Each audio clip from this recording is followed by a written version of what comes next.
दोस्तों आज की कहानी है। अरे बहू तुझे मेरे बेटे की सार रोटी बनाने में जोर आ गया था क्या? बनाकर नहीं रख सकती थी?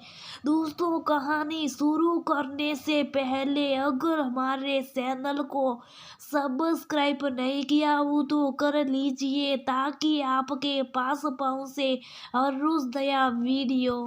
रूपाली दोपहर के खाने की तैयारी कर रही थी। सब्जी काट कर कढ़ाई में तेल गरम करके सोख दी और आटा लगाने के लिए आटा बर्तन में डालकर सान रही थी। तभी वहां पर रूपाली की सासू माँ आ गई। रूपाली की सासू माँ ने पास में पड़ा हुआ चपाती बॉक्स का ढक्कन खोला और उसमें रात की पड़ी हुई सार ठंडी रोटियों को उठाकर रूपाली को दिखाते हुए बोली, अरे रूपाली ऐसे तो तुम सारे दिन अपनी 5 साल की बेटी को जब वह खाने का कोई भी सामान झूठा छोड़ देती हो तू समझाती रहती हो कि बेटा अन्न का सम्मान किया करो, अन्न की बर्बादी करने से पाप लगता है। और अब खुद को ही देखो, रात की बसी हुई सार रोटियां ऐसी पड़ी हुई। अब इनका क्या करोगी? कितनी बार कहे तुमको पता है सब कितनी रोटियां खाती, उस हिसाब से रोटी बनाया करो। क्यों फालतू में अन्न की बर्बादी करती हो? इस महंगाई के जमाने में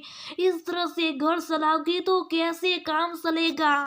अभी जब सुबह नाश्ते में पराठे बनाए थे तो तुमको गरम पराठे खाने की क्या जरूरत थी? तुमको पता था रात की सार रोटियां बसी हुई पड़ी, तुम तो और कोई गरम करके ले लेती। अरे क्या हो जाता तुम्हारा है? मेरा तो शरीर बूढ़ा हो चुका है, रात की रोटियां खाने से मेरा हाजमा खराब हो सकता, वरना मैं खा लेती, कुछ नहीं बिगड़ता मेरा। हम लोग तो पहले रात की रोटी का ही नाश्ता करते थे, उनकी बर्बादी नहीं करते थे तुम्हारी जैसे। रूपाली बोली, माँ मैं हमेशा सबके हिसाब से रोटियां बनाती हूँ, पर आपका लाडला बेटा हमेशा अपने किसी न किसी दोस्त के साथ कब पार्टी करने चले जाए इसका कोई पता नहीं रहता, और ना वह कभी पहले से कुछ बताते पूछते पर बोलते, अरे यार पहले से कोई प्लान नहीं था, बस अचानक बन गया।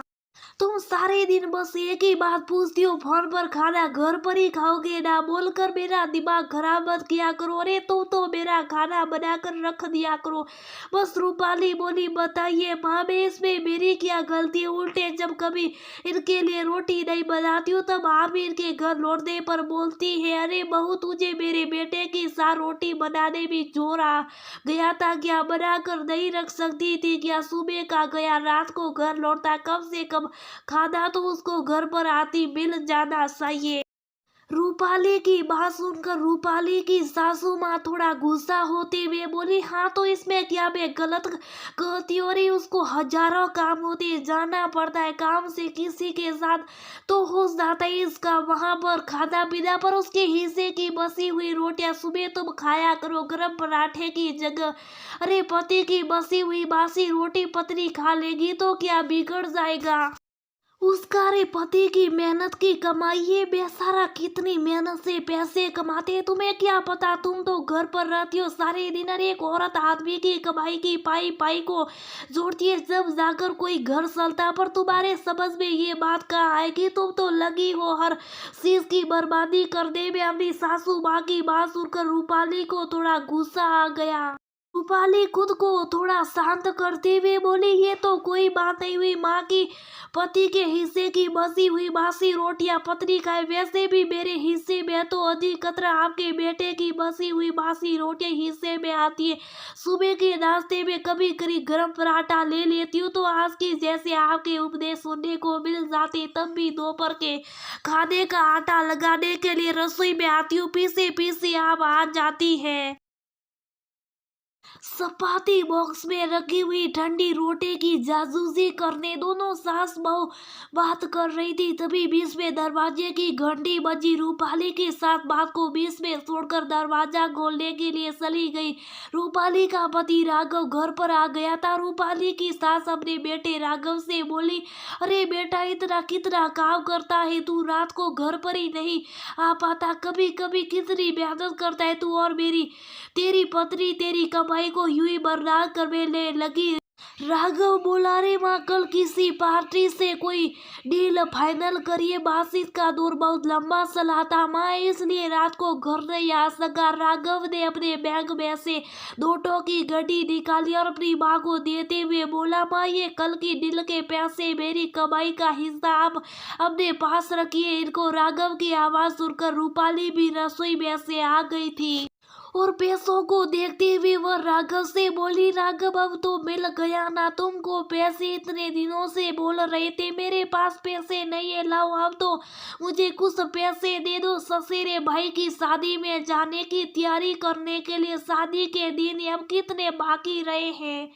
आज से तैयारी शुरू कर दूंगी, मार्केट जाकर थोड़ा बहुत शॉपिंग करनी है वो कर के ले आती हूँ। रूपाली की बात सुनकर राघव कुछ बोलता इससे पहले रूपाली की सासू माँ बीच में बोल पड़ी, वाह भाई वाह, बीवी हो तो तेरे जैसी। राघव जिसको अपने आदमी की कमाई बसाना नहीं सिर्फ उड़ाना आता, रे ससुरे भाई की शादी में जा रही है तो शॉपिंग करना जरूरी है क्या? रे कितनी साड़ियाँ पड़ी है तेरे पास, उनमें से कोई पहन लेना शादी में, और मेरे पास बहुत सारी लेन देन की साड़ियाँ रखी हुई है, ले जाओ उनमें से कोई भी दे देना अपने आने वाली भाभी को, फालतू में क्या खर्चा करना, कितनी मेहनत से पैसे आते हैं, तुझे क्या पता वो उन पैसों को मैं तुझे फालतू में खर्च नहीं करने दूंगी, मेरे बेटे की मेहनत की कमाई। अपनी सासू माँ की बात सुनकर रूपाली को आज बहुत तेज गुस्सा आ गया। रूपाली तेज आवाज में बोली, बस कीजिए सासू माँ, मैं कौन सा रोज रोज पैसे खर्च करती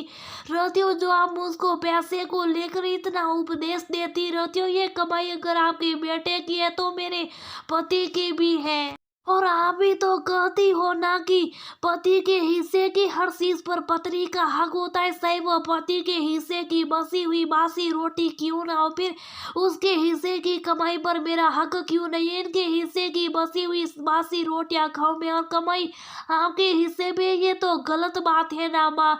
आज से जो कमाई लेगा राघव की वही उसके हिस्से की बासी रोटी खाएगा। दोनों सास बहू को इस तरह से बहसबाजी करते हुए देखकर राघव बीच में बोला, रूपाली प्लीज शांत हो जाओ, और माँ प्लीज आप भी रूपाली से इस तरह की बात मत करिए, और आखिर वो अपने पति से पैसे नहीं लेगी तो और किससे लेगी, उसके खर्चों की जिम्मेदारी उठाना मेरा कर्तव्य है। और ये क्या सारी दिन आप बासी रोटी का मुद्दा लेकर आप रूपाली से उलझती रहती है, अरे इसमें गलती तो मेरी है। मैं अब से ध्यान रखूंगा कि मेरा जब भी कोई ऐसा प्लान हो बाहर रहने या खाना खाने का तो मैं आपको पक्का टाइम निकाल कर फोन कर दिया करूंगा कि मेरा खाना ना बने, ताकि ना तो कोई बासी रोटी बसे और ना ही रूपाली के हिस्से में मेरी बसी हुई बासी रोटी आए। रूपाली के हिस्से में मैं भी गर्म रोटियां आनी चाहिए माँ, कि मेरे हिस्से की ठंडी रोटियां। राघव ने कुछ पैसे रूपाली को देते हुए कहा, तो रूपाली मेरी कमाई पर तुम्हारा भी उतना ही हिस्सा है जितना माँ और मेरा। राघव हंसते हुए बोला, रूपाली अब से तुम्हारे हिस्से सिर्फ मेरी कमाई आएगी, मेरे हिस्से की बासी रोटी नहीं। रूपाली ने आज शहर की सांस ली कि चलो आज राघव के सामने दोनों सास बहू की बासी रोटी की बेसबाजी हो गई, और राघव को भी अपनी गलती का एहसास हो गया। रूपाली के हिस्से में बासी रोटियां नहीं, बस सैया जी की कमाई आई।